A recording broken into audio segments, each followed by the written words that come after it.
오늘은 두려움을 이기는 두려움이라는 제목으로 함께 말씀을 나누려고 합니다. 한 달 전인가요? 귀뚜라미가 새벽에 예배 드리려고 새벽 기도를 하려고 문을 열고 들어오는데 교회 안에서 귀뚜라미가 울고 있는 거예요. 귀뚜라미 소리가 진짜 크거든요. 여러분 아시죠? 야, 교회 안에서 귀뚜라미가 들어왔는데 얘가 기도를 했나 봐요. 통성 기도를 하는지 어찌나 간절하게 기도하는지 소리를 우리 성도님들 기도 소리보다 더 커요. 얘가 귀뚜라미가 얘를 잡으려고 성도님들이 오시기 전에 새벽 예배 이렇게 많은 분은 안 나오지만 한 5분 정도 나오시는데 성도님들이 오시기 전에 잡으려고 제가 길을 썼는데요, 근처에 가기만 하면 얘가 갑자기 멈추는 거예요. 근처에 가기만 하면. 그래서 불을 켰어요. 불을 켜니까 더 조용하네. 그래서 어쩔 수 없이 그냥 귀뚜라미와 함께 예배를 드렸는데 다행히 설교 시간에는 얘가 기도를 안 하더라고요. 그래도 얘가 예배는 드릴 줄 아나 봐요. 얼마나 삶에 간절한 문제가 있었는지 설교가 끝나고 이제 기도 시간이 딱 되니까 또 울기 시작하는 거예요. 불 꺼놓고 이제 기도를 하니까 그때 또 울기 시작하더라고요. 그러면서 한 주간 동안 저와 함께 여기서 살았어요. 잡으려고 큰 노력을 별별 노력을 다 했는데 아무래도 안 잡히는 거예요. 제가 인터넷에 이렇게 귀뚜라미 잡는 법을 쳐보니까 귀뚜라미가 이렇게 우는 것이요, 사실 우는 게 아니래요. 짝꿍을 찾기 위해서, 이성을 찾기 위해서 노래를 부르는 거예요. 사랑의 노래를 부르는 거래요.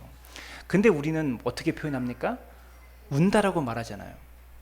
제가 그 글을 보면서 이런 생각을 했어요.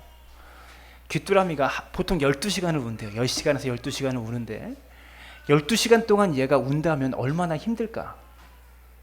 그런데 귀뚜라미는 우는 게 아니거든요. 노래하는 거거든요. 12시간 동안 사랑을 노래한다면 얼마나 행복할까? 완전히 다른 이야기 아닙니까, 여러분? 우리 삶과 우리 인생 속에 노래할 수 있게 되길 바랍니다. 인생을요, 즐기세요. 운다고 생각하지 마시고요. 오늘은요, 두려움을 이기는 두려움에 관해서 여러분과 함께 말씀을 나누고 싶은데요. 사모님 빨리 좀 들어가 보세요. 네. 시편 46편의 말씀을 함께 나누도록 하겠습니다. 지난주 새벽 예배에 이 본문을 가지고 설교한 적이 있습니다. 특별히 많은 믿음의 선배 가운데 마틴 루터라는 사람이 있어요. 여러분 아시죠? 종교개혁을 일으켰던 위대한 이 개신교의 위대한 믿음의 선배입니다. 이 사람은요, 시편 46편을 유달리 사랑하였다고 합니다. 그래서 이 시편 46편이 마틴 루터의 시편이다라고 말할 정도로 그에게는 특별한 의미가 있었던 말씀입니다. 루터는요, 카톨릭 교회로부터 많은 핍박을 받았어요. 하지만 피난처가 되시는 아버지 하나님만 붙잡으면서 그 모진 박해와 핍박을 이겨냈던 사람입니다. 그래서 하나님께서 반드시 지켜주실 것이고 그리고 승리케 하실 것이라고 확신했던 사람이다라는 것이죠. 루터에게는요, 멜링 히턴이라는 친구요, 동지가 있었는데 믿음의 동역자죠. 이 친구가 루터가 친구에게, 멜링 히턴에게 이렇게 말했다고 합니다. 이 카톨릭의 박해와 핍박이 너무나 심해서 괴롭고 견딜 수가 없으니까, 그러니까 멜링 히턴에게 이렇게 말했대요. 멜링 히턴, 이제 시편 46편을 노래해서 마귀를 혼쭐 냅시다. 그렇게 말할 정도로 이 시편 46편의 말씀을 사랑했다라고 합니다. 그리고 루터가 죽은 후에 길에서 어떤 한 소녀가 시편 46편에 이 가사가 적혀있는 노래를 부르고 있었다고 해요. 그 소녀를 길을 가다가 멜링 히턴이 만났다고 합니다. 그리고 그 아이에게 멜링 히턴이 이렇게 말합니다. 얘야, 너가 그 노래로 나에게 얼마나 큰 위로를 주고 있는지 너는 모를 거야 라고 말했다고 합니다. 사랑하는 여러분, 루터에게 힘이 되고 능력이 되었던 이 시편 46편의 말씀이 있는 것처럼 여러분의 삶 가운데 루터에게 시편 46편과 같은 그런 말씀이 있습니까? 삶에 힘을 주고 이 말씀을 붙잡게 하고 이 말씀 붙잡고 고난을 이기고 삶의 폭풍을 돌파하게 하는 그런 말씀이 있냐라는 것이죠. 성도라면 이런 말씀 하나쯤 있어야 됩니다. 우리 삶에 힘을 주고 기억하게 하고 묵상하게 하고 되뇌이게 하고 말씀 붙잡고 삶의 폭풍우를 돌파하게 만드는 그런 말씀 한 구절쯤 있어야 한다는 것이죠. 루터에게 이 시편 46편의 말씀이 있었던 것처럼 우리 삶 가운데 이런 말씀이 있게 되길 바랍니다. 제가 오늘 이 설교를 준비하면서 루터를 위로했던 그 말씀의 위로가 여러분에게 임하기를 바라고요. 루터가 시편 46편을 암송하면서 마귀를 혼쭐 내주었던 것처럼 그런 마귀를 혼내주는 능력이 여러분 삶 가운데 임하게 되기를 바라고, 부르심의 상을 쫓아서 핍박 가운데도 표대를 향해서 끊임없이 달려갔던 루터처럼 그런 사명감과 부르심의 은혜가 여러분의 삶 가운데 충만하게 임하게 되기를 원합니다. 저는 요즘 계속해서 믿음에 대해서, 삶의 고난을 어떻게 이기는가, 삶의 두려움을 어떻게 이기는가, 이 부분에 대해서 계속해서 말씀을 증거하고 있습니다. 오늘 말씀도 제가 그 마음으로 준비했고, 루터가 이 말씀 붙잡고 고난을 이겨냈듯이 여러분 또한 말씀 붙잡고 고난과 폭풍우를 돌파하고 이겨내는 믿음과 은혜가 임하게 되기를 주님의 이름으로 축원합니다. 시편 46편은 고라자손의 시로 알려져 있어요. 제일 위에 표절을 보면 고라자손의 시라고 되어 있습니다. 이 46편은 크게 두 개의 연으로 나눠지고 있는데요. 1절부터 7절까지가 첫 번째 연이라면 8절부터 11절까지는 두 번째 연이라고 할 수 있습니다. 그런데 7절과 11절에 동일한 후렴구가 반복되고 있어요. 함께 읽어볼까요? 다 같이 시작. 만군의 여호와께서 우리와 함께 하시니 야곱의 하나님은 우리의 피난처시로다 셀라. 시편 기자는요, 이 말씀을요 7절과 11절에서 반복해서 이야기하고 있습니다. 여러분, 이 말씀이요 우리 삶의 후렴이 될 수 있게 되기를 바랍니다. 이것이 이 시의 후렴입니다. 우리 삶 가운데 만군의 여호와께서 우리와 함께 하시니 야곱의 하나님은 우리의 피난처시로다. 이것이 우리 삶의 후렴과 같은 고백이 되어지기를 부탁을 드립니다. 삶의 고비고비마다 이것을 진실로 믿고 선포할 때 우리는 넉넉히 승리하게 될 것입니다. 본문을 보면요, 셀라라는 말이 3절과 7절과 11절에 3번이나 기록되고 있어요. 이 짧은 시편 안에 셀라라는 말이 3번이나 나타난다고요. 셀라라는 것은요 음악적인 부호입니다. 이 시편이요 다 노래 가사예요. 이 시편의 악보들이 다 하나도 발견되고 있진 않지만 이것이 다 노래 가사였습니다. 다윗이 왕궁에서 하나님을 찬양하고 온 백성들을 모아놓고 예배를 드리고 제사를 드릴 때 다윗의 찬양대가 있었어요. 그들이 연주했던 노래예요. 그들이 불렀던 찬양이고요. 예전에는요 다윗 시대에는 다 악보가 있어서 이것은 노래 가사입니다. 이 셀라라는 부어가 나오면 어떻게 했냐면 두 가지 설이 있어요. 거기서 숨을 쉬었다. 숨을 쉬면서 가사를 묵상하고 그러면서 다시 시작하는 부분이 셀라다라고 말하는 부분도 있고, 음악적인 전환이 일어나는, 점점 빠르게, 매우 빠르게, 매우 강하게 이런 음악적인 전환이 일어나는 그런 부분이다라고 말하는 학자 또한 있습니다. 이 셀라라는 부분은요 두 가지예요. 그러면 우리 삶에 안식을 주고 쉼을 주게 하는 부분입니다.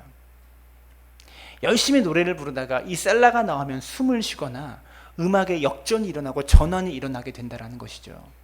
사랑하는 여러분, 우리 삶 가운데 이런 셀라와 같은 숨을 쉴 수 있는 은혜가 임하게 되기를 바랍니다. 여러분, 오늘은 주일입니다. 하나님의 전에 나와서 숨 쉬는 시간입니다. 이 쉼을 통해서, 숨쉼을 통해서 가사를 음미하는 거예요. 하나님의 은혜를 음미하면서 음악적인 전화를 도출해내는 곳이죠. 이런 은혜가 여러분 삶 가운데 임하게 되기를 부탁을 드립니다. 오늘은 우리가 하나님 안에서 셀라하는 날이라는 것을 기억할 수 있게 되기를 바라요. 깊이 호흡을 내쉬며 하늘의 하나님을 생각하고 우리 삶 속에서 이루신 하나님의 경륜을 생각하면서 삶의 전환이 일어나게 되기를 주님의 이름으로 축원합니다. 긴 호흡을 내쉬는 쉼의 역사가 우리의 모든 삶 가운데 임하기를 바라고요. 1절부터 3절은 자연적인 재난으로부터 하나님께서 우리를 지키신다는 것을 선포하고 있습니다. 자연의 재난으로부터. 4절부터 7절까지는 인간적인 재난으로부터 하나님께서 우리를 지키신다는 것을 말하고 있습니다. 8절부터 11절은요 자연적인 재난과 인간적인 재난, 이것을 합한 모든 상황 속에서 만군의 여호와 하나님이 우리를 지키고 계신다라는 것을 말하고 있는 것입니다. 한마디로 말하면 우리 하나님은 모든 상황 가운데, 삶의 모든 형편 가운데서 우리를 구출하시고 우리를 구원하신 하나님, 이것을 시편 46편의 기자는 말하고 있다는 것입니다. 사랑하는 여러분, 신앙생활을 하고 있음에도 불구하고, 중생한 성도이고 구원받은 성도임에도 불구하고 인생의 두려움 속에서, 삶의 고단함 속에서 여러분 힘들어하고 계시지는 않으십니까? 1절과 7절, 11절에서 시편 기자는요, 여호와 하나님은 우리의 피난처시로다 라고 말하고 있습니다. 이것을 3번이나 반복하고 있어요. 여호와 하나님이 우리 성도님들의 피난처가 되십니까? 디모데후서 1장 7절은 이렇게 말합니다. 하나님이 우리에게 주신 것은 두려워하는 마음이 아니요 라고 말하고 있습니다. 하나님께서 우리에게 주신 것은요, 두려워하는 마음이 아닙니다. 우리 삶 가운데 두려운 마음을 주시는 분이 아니시다라는 거예요. 지금 삶의 문제 속에 두려우십니까? 무엇이 두려워요? 어떤 것이 가장 두렵습니까? 우리가 두려워할 만한 삶의 실제가 있습니다. 성경은요, 우리에게 우리가 두려워할 만한 삶의 실제적인 문제들이 가짜다라고 말하는 것이 아닙니다. 두려워할 만한 삶의 실제가 있어요. 그것을 부인하지 않습니다. 예수 믿는다고 두려워할 만한 삶의 실제가 없어지고 사라지게 될 것이다 라고 말하는 것이 아니라, 우리가 두려워할 만한 삶의 실제를 넉넉히 이기게 될 것이다 라고 말씀하고 있는 거예요. 사랑하는 여러분, 하나님이 우리에게 주시는 것은 두려워하는 마음이 아니다고 했을 때, 마음이라고 번역된 성경 원어가 푸뉴마입니다. 헬라어로 푸뉴마. 이 말의 뜻은요, 영이에요, 영. 그러니까 좀 더 정확한 번역은, 하나님이 우리에게 주신 것은 두려워하는 영이 아니요, 이것이 좀 더 정확한 번역이다라는 것이죠. 두려워하는 마음보다 두려워하는 영이 좀 더 정확한 번역이라고 생각하는 이유는, 두려움을 그저 마음의 문제, 내 기질이나 성향에 따른 심리적인 문제로 우리가 생각할 수 있습니다. 그래서 두려움을 이기기 위한 방법을, 우리가 어떻게 두려움을 극복하려고 하냐면, 긍정적으로 생각해, 긍정적인 마음을 가져, 이것으로 두려움을 이기려고 한다는 거예요. 여러분, 전에 기독교 베스트셀러 중에 긍정의 힘이라는 책이 있었죠. 우리 삶 가운데 긍정적인 힘으로 두려움이 이겨지지 않아요. 긍정의 힘으로 이길 수 있는 두려움은 작은 두려움입니다. 우리를 압도하는 두려움의 실체가 있어요. 우리를 두렵게 만드는 영이 있다는 것이죠. 그것은요, 긍정적인 마음을 가지고 극복이 되는 것이 아닙니다. 하나님을 의지하는 믿음이 있어야만 이길 수 있다는 것이죠.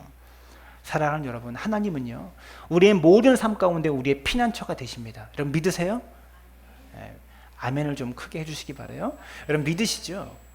우리 삶 가운데 피난처가 되십니다. 두려움의 영에 사로잡힌 사람들은요, 피난처를 찾기 시작해요. 이곳저곳 다니면서 여러 가지 피난처들을 찾아다닙니다. 그리고 피난처를 찾아 헤매지만 다른 피난처를 도저히 찾을 수 없을 때, 그때야 비로소 하나님이라는 피난처를 찾기 시작합니다. 여러분, 오늘 이 자리에서 우리가 결단할 수 있게 되기를 바랍니다. 다른 피난처 더 이상 기웃거리지 않기로 결단하십시오. 하나님만을 피난처 삼게 되기를 바랍니다. 하나님께로 직진하십시오. 여러분, 사람과 상의하기 전에 하나님과 상의할 수 있기를 바랍니다. 사람 앞에 굽신거리기 전에 하나님 앞에 무릎 꿇으세요. 두려움과 직면하십시오. 그렇게 되면 그 두려움은 거짓이라는 것을 깨닫고 우리는 넉넉히 승리하게 될 것입니다. 고라 자손은요, 그들의 조상이에요. 모세에게 대적했다가 땅이 갈라져서 고라 자손들이 땅에 아예 삼킴을 당하는 엄청난 재앙을 겪었던 그런 민족입니다. 그런 자손들이에요. 그러니까 이 민족은요, 지진이 얼마나 무서운지 알아요. 지진이 얼마나 무서운지 그들 역사 속에 체감하고 있는 그런 민족입니다. 지난주에 김남석 선도님 일본 갔다 오셨죠? 지진 없으셨습니까? 그래요? 일본은 지진이 많이 있잖아요. 여러분, 오늘 본문에서 말하는 지진은요, 오늘 본문에서 말하고 있는 지진은 우리가 뉴스에서 듣거나 가볍게 여길 만한 그런 지진이 아니에요. 땅이 변하고 산이 흔들려서 바다 가운데 빠지는 그런 지진입니다. 바닷물이 솟아나고 뛰놀면서 산이 흔들리는 그런 지진이라고 본문은 표현하고 있어요. 이러한 상황 속에서 여러분, 본성적으로 두려워하지 않을 사람 아무도 없습니다. 어떻게 두려워하지 않을 수 있습니까? 두려운 것이 당연한 거죠. 아무리 초연하고 아무리 삶의 지혜가 있어도요, 오늘 이 2절 속에 나타나는 상황 가운데 두려워하지 않을 사람 한 사람도 없습니다. 근데 여러분, 두려움이 우리에게 다가오지만 오직 여호와 하나님만 두려워하는 자는요, 그 두려움을 이길 수 있는 것입니다. 오직 여호와 하나님만을 두려워할 때 우리는 모든 두려움을 이길 수 있다는 것이죠. 이게 신앙의 역설입니다. 사랑하는 여러분, 주님만 두려워할 수 있기를 바랍니다. 성도의 두려움은 여호와 하나님에 대한 확신에 대해서 거기서 기초하는 것입니다.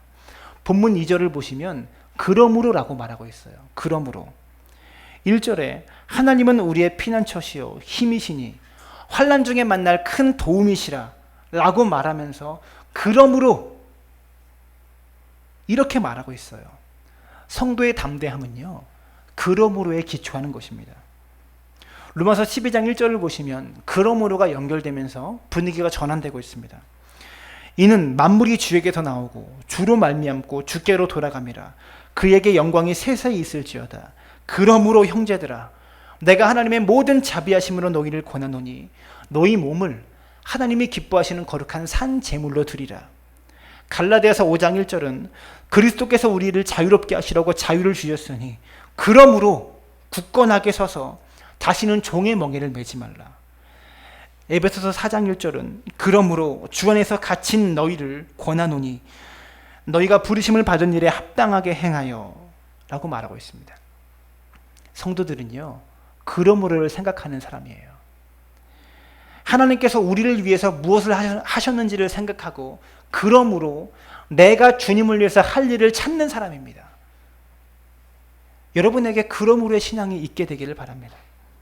하나님께서 우리를 위해서 하신 일을 생각하는 사람은요, 우리가 하나님을 위해서 무엇을 해야 될지를 생각하는 사람이 됩니다. 성도 여러분, 두려움의 영에 붙잡히지 마시고요, 그러므로의 사고를 할 수 있게 되길 바랍니다. 오늘 시편 기자는 하나님은 우리의 피난처시요 힘이시니 환난 중에 만날 큰 도움이시라 라고 말하면서 자기 자신이 하나님에 대해서 알고 있는 지식에 관하여 말하고 있습니다. 하나님을 어떻게 아는지를 말하고 있어요. 하나님은 나의 피난처시다. 나의 힘이시다.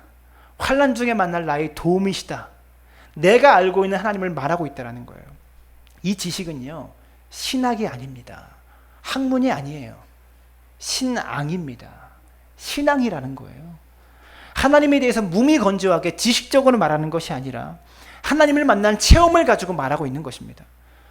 성도 여러분, 우리 삶의 극심한 고난과 두려움 속에 하나님에 대해서 여기저기서 주워들은 일반적인 지식 가지고 이 두려움을 이길 수가 없어요.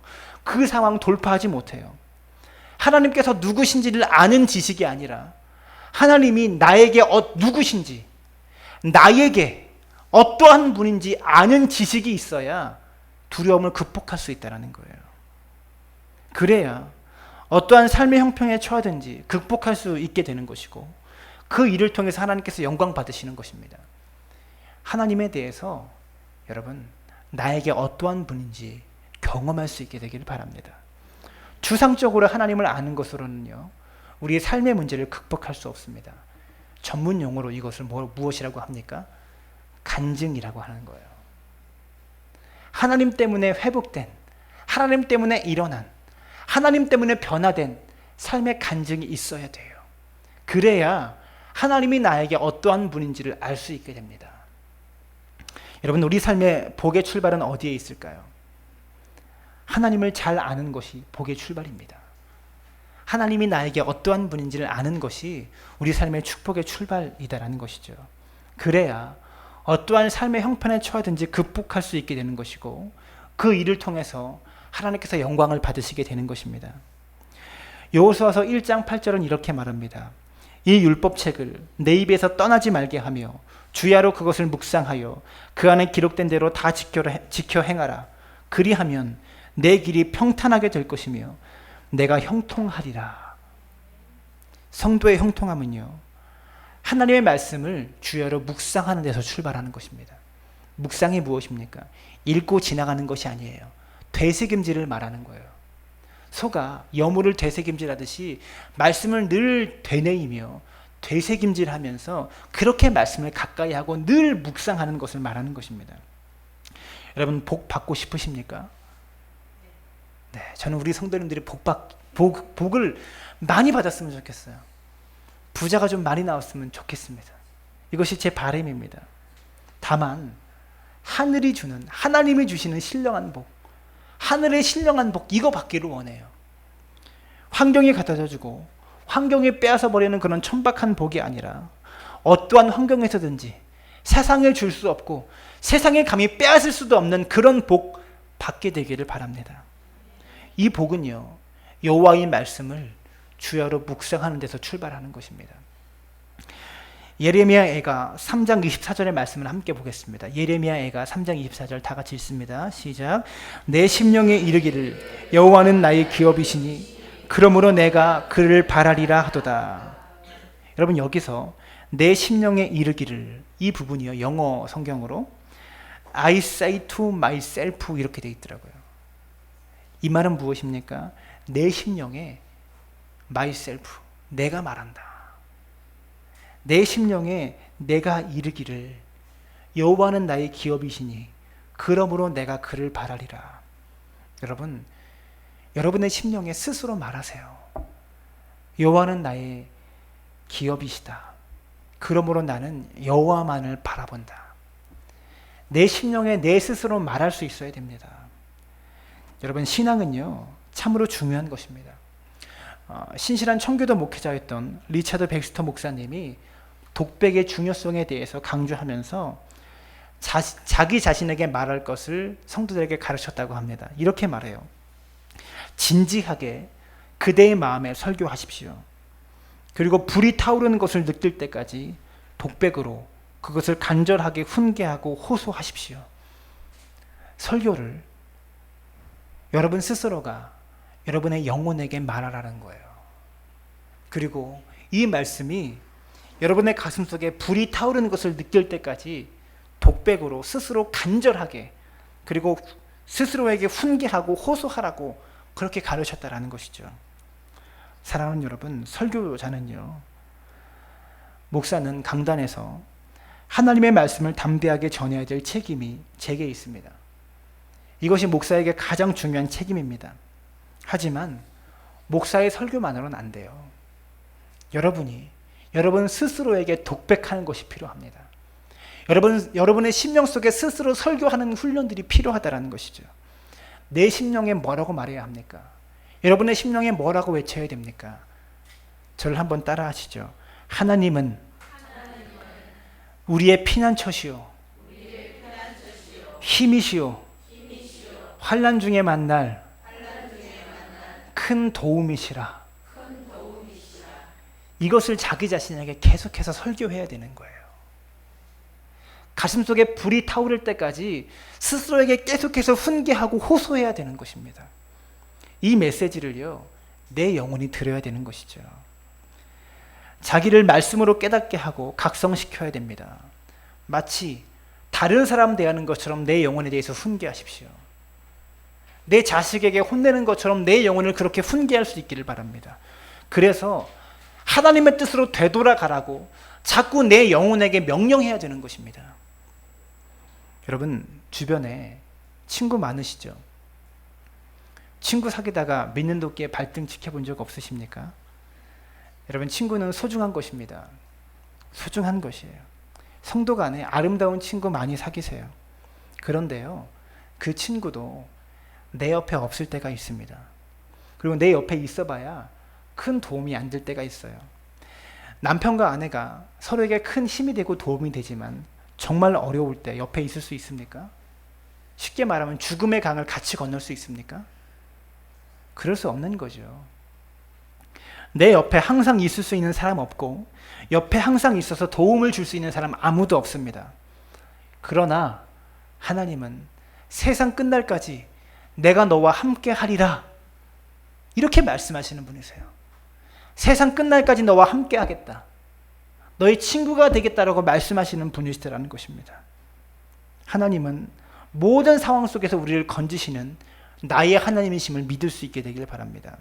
그런데 이 하나님은요, 우리 곁에만 있는 것이 아니라 우리 안에 계세요. 이 하나님은 우리 옆에 있는 것만이 아니라 내 속에 함께 계세요.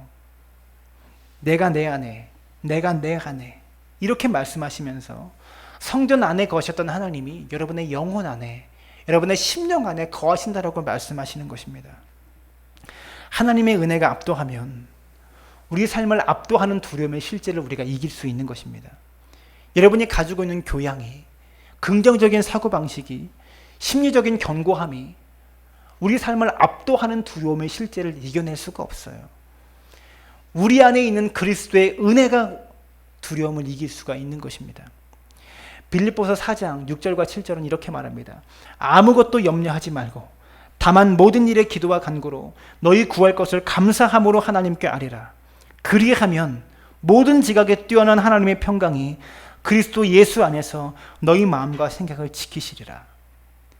여러분, 이것은요 암송 구절로 삼으라고 주신 말씀이 아니에요. 여러분의 마루에 액자로 걸어놓으라고 주신 말씀이 아니라 이 말씀 붙잡고 살아가라고 주신 말씀이에요.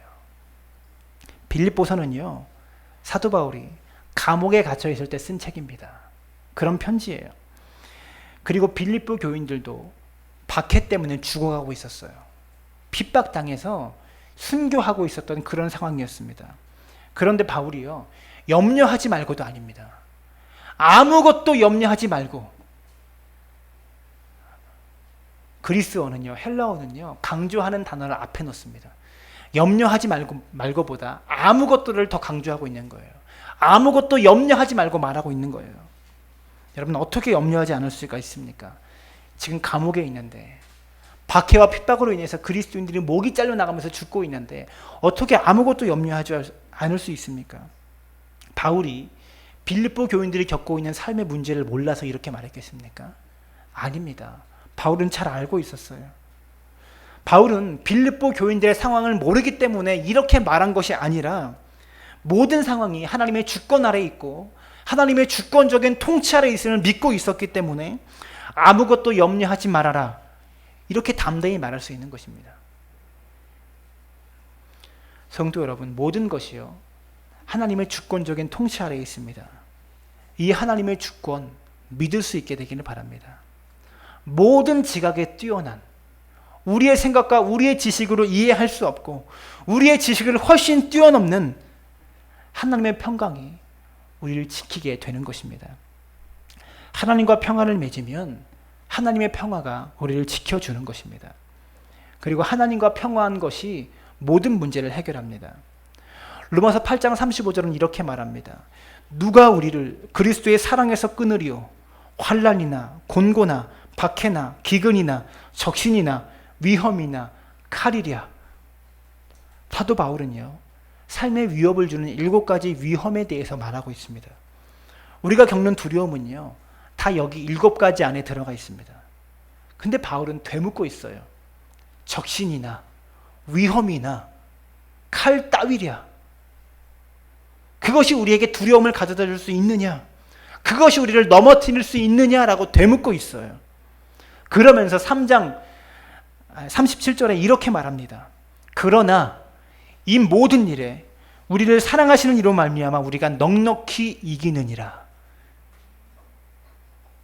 환난이나 공고나 박해나 기근이나 적신이나 위험이나 칼 같은 두려움과 걱정 속에서도 우리를 사랑하시는 하나님의 사랑으로 말미암아 넉넉하게 이길 수 있다라고 말씀하고 있는 것입니다. 이 은혜 여러분 안에 있게 되기를 바랍니다. 여러분, 하나님이 우리를 사랑하시면 그 누구도 우리를 대적할 수 없고 그 누구도 우리를 쓰러뜨릴 수 없습니다. 하나님의 전능하심을 신뢰하고 믿으면 하나님은 그 전능하신 능력으로 우리를 지켜주시는 분이세요. 17세기 영국의 시인이었던 존 더네 시 중에 이런 대목이 있다고 합니다. 죽음아, 자만하지 말아라. 슬픔과 고통이여, 자만하지 말아라. 너는 죽을 것이다. 성도 여러분, 슬픔과 고통이 있으시죠? 우리를 압도하는 슬픔과 고통이 분명히 있습니다. 여러분, 그리고 우리 삶 가운데 당하는 개개인의 고통을 비교할 수 없어요. 누구의 고통이 더 크고 누구의 고통은 작다라고 비교할 수 없어요. 제가 자주 말하지만 제일 힘든 고통이 어떤 걸까요? 우리 삶 속에 제일 큰 고통, 내가 겪는 고통이에요. 그게 제일 큰 거예요. 내가 겪는 문제가 제일 큰 문제입니다. 사랑하는 여러분, 지금 이 순간에 여러분 기쁨이 있으십니까? 마음속에 기쁨이 있으세요? 우리가 기쁨을 빼앗기는 이유가 무엇일까요? 그것은요, 과거에 대한 후회와 미래에 대한 불안함, 이것이 우리 삶의 기쁨을 다 빼앗아가는 것입니다. 이 도둑 두 명이 다 빼앗아가요, 기쁨을. 과거에 대한 후회라는 도둑, 미래에 대한 두려움이라는 도둑이 우리 삶의 기쁨을 자꾸 빼앗아갑니다. 저도 여기에 많이 당했고요. 여러분도 여기에 당하고 있어요. 이 도둑 잡아야 됩니다. 잡아야 돼요. 신고하세요. 112 전화 한번 해보세요. 여러분, 하나님께 신고할 수 있기를 바랍니다. 그래서 꼭 잡으세요. 과거에 대한 후회라는 두려움, 미래에 대한 불안감의 두려움, 이 두 가지의 두려움을요, 하나님을 경외하는 두려움으로 이겨야 하는 거예요. 여러분, 하나님을 신뢰하지 못하면 어떻게 되는지 아세요? 불안하게 됩니다. 불안하게 되고, 불안함은요, 두려운 마음이 생겨서 불안하면 사람의 이성이 제대로 작동을 하지 않아요. 그러면 인생에 실수가 생기는 것입니다. 뭔가 자꾸만 실수하는 것은요, 불안하기 때문에 그렇습니다. 그 다음에 불안하면 실수하고 시행착오에 그치는 것이 아니라 그 다음에 죄를 지어요. 받아서는 안 되는 돈인 줄 알면서도 불안하니까 얼른 받습니다. 그러고 나서 어떻게 합니까? 이것을 숨기려고 편법을 동원합니다. 불안하면 이성이 제대로 작동하지 않아서 시행착오를 벌이고요. 그리고 이것을 만회하기 위해서 죄를 짓기 시작하고 그 죄를 가르기 위해서 또 죄를 짓습니다. 이게 두려움에 사로잡힌 사람들의 특징이다라는 것이죠. 예수님께서 갈릴리 바다에서 두려움에 떨고 있는, 불안감에 떨고 있는 제자들에게 뭐라고 말씀하시냐면, 안심하라, 내니 두려워 말라. 안심하라와 두려워 말라라는 말 사이에 어떤 단어가 들어가 있습니까? 내니, 예수님이니, 나니, 너의 주인이니 두려워하지 말아라. 이것이 들어가 있는 거예요. 하나님께서 우리 인생의 중심에 계실 때 여러분, 우리가 안심할 수 있고요, 두려워하지 않을 수 있는 것입니다. 여러분, 언제나 우리 삶의 중심에 예수님이 거하게 하십시오. 그러면 넉넉히 이깁니다. 삶의 모든 문제 속에서. 말씀의 결론을 맺겠습니다. 시편 123편 1절과 2절을 보면 이렇게 말해요. 하늘에 계시는 주여, 내가 눈을 들어 주께 향하나이다. 상전의 손을 바라보는 종들의 눈같이, 여주인의 손을 바라보는 여종의 눈같이 우리의 눈이 여호와 우리의 하나님을 바라보며 우리에게 은혜 베풀어 주시기를 기다리나이다. 여호와의 눈이 항상 우리를 지켜보세요. 항상 우리를 바라보고 계십니다. 이것을 믿는 사람은요, 그의 눈이 항상 여호와만을 바라봅니다. 근데 성도가 여호와를 바라볼 때 어떠한 눈으로 바라보냐면, 종의 눈이 그 상전의 손을 바라보고 여종의 눈이 여주인의 손을 바라본 같이 그렇게 우리가 주님을 바라본다라고 말하고 있어요. 이 말이 무엇입니까? 당시 종들은요, 주인이 종에게 이야기할 때 말로 시키지 않았어요. 손가락으로 까딱까딱 하는 거예요. 손가락으로 이렇게 하면 뭔 뜻인지 몰라도 거기로 가서 어떤 일을 해야 돼요. 주인이 의도하고 있는 거. 종에게 말을 걸지 않았어요. 당시 주인들은. 뭐 밥을 차려라 그러면 이렇게 하면 그냥 시키는 거고요. 침상을 깔아라 그러면 이렇게 하면 그냥 시키는 거고요. 이렇게 하면 그 자리에서 죽이는 거예요. 하나님과 우리와의 관계가 이런 비인격적인 관계는 아닙니다. 그런데 종이 주인의 손을 바라보는 것처럼, 왜 손을 바라보지 않으면 죽을 수도 있고 잘릴 수도 있기 때문에 노예가 손을 항상 바라보는 거예요. 주인의 손을. 그렇게 여호와의 손을 바라보라라고 말하고 있는 것입니다. 본문에서요, 뭐라고 말하냐면 여주인을 말하고 있어요. 여종의 손이 여주인의 손을 바라본 같이. 왜 이렇게 말할까요? 남자 주인이 무서울까요? 여자 주인이 무서울까요? 여주인이 더 무서운 거예요. 그래서 그 정도로 주님을 바라봐라, 이렇게 말하고 있는 것입니다. 하나님과 우리와의 관계가 그런 비인격적인 관계는 아니지만 그리스도께서 우리의 모든 죄값을 속량하셔서 죄의 종이었던 우리가 그리스도의 종이 되었습니다. 죄의 포로였고 죄의 노예였고 죄의 종이었던 우리가 주님의 종이 된 거예요. 주님의 피값으로 우리의 모든 죄값을 다 지불하셔서 사탄에게 우리가 이제 주님의 종이 된 것입니다. 노예들이 주인의 손을 바라보는 것처럼 여러분과 저의 눈이 하나님의 손을 바라봐야 하는 것이죠. 여러분, 종들은 누구를 제일 두려워합니까? 주인을 두려워해요. 왜 두려워합니까? 주인을 잘 모시고 섬기면 그 밑에서 삶의 모든 문제가 해결되기 때문에 그래요. 자기가 가지고 있는 것 주인이 지켜줘요. 자기의 인생에 먹고 자고 쓰는 문제 주인이 지켜줘요. 그리스도라는 주인은 비인격적인 주인이 아닙니다. 우리 편이 되시는 주인이세요. 이 주인의 손을 잘 보고 따라가는 것, 이것이 우리 삶의 모든 문제로부터 우리가 안심할 수 있는 비결이다라는 것이죠.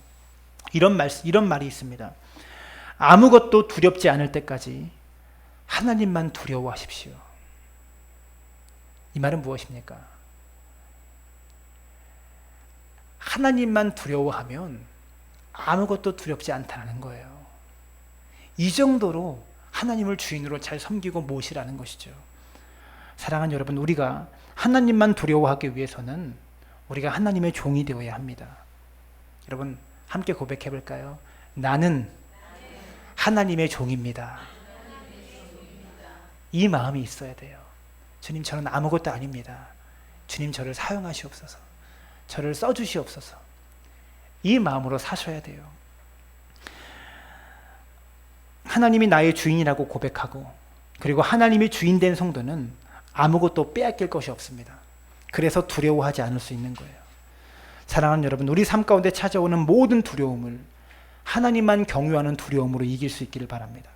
그래서 이 험한 세상 속에서 아무것도 두려울 것이 없는 사자처럼, 그렇게 이 세상 속에 사자처럼 표효할 수 있기를 바랍니다. 하나님을 주인으로 모시고 주인만 경유하는 두려움으로 모든 삶의 두려움을 이기십시오. 그리고 그렇게 되면 우리 삶의 모든 두려움들 속에서 넉넉히 승리하게 될 것입니다.